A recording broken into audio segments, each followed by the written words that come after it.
Hey guys, so today I'm showing y'all how to use this Kozy Kraft live sourdough starter. Huge thank you to the brand for sending this to me. So first what you're going to do is you're going to put a quarter cup of water in with the starter, and then you're going to shake it up. So that way it gets good and incorporated in there. And then once you get done shaking it up, you're going to put it in a mason or a container. I use a mason jar. And then once you get done putting the starter and water in the mason jar, you're going to add a quarter cup of flour. I use freshly ground hard red wheat berries, so you'll see a little bit later my mixtures are a little different, but we'll talk about that in a minute. So once you put the flour in there, you are going to stir it up and get it all good and incorporated.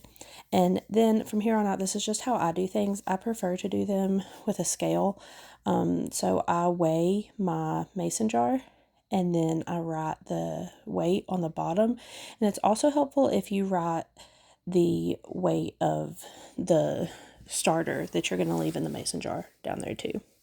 And then I am putting a quarter cup in the mason jar of the starter that we used before, and that usually comes to about 50 grams. A quarter cup's roughly 50 grams.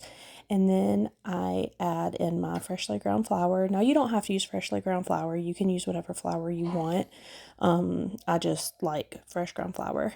So ideally it's going to be about 75-ish grams. I use a little bit more here just to finish using up my flour. But then after that, you're going to put in some water. So the way the Kozy Kraft recommends you doing it is like 1 part starter to 2 parts flour and then 2 parts water. Like I said, since I'm using freshly ground flour, it's a little bit different consistency, or a little bit different measurements. But once you get those in there, then you're going to mix it all up. And that's what you do every day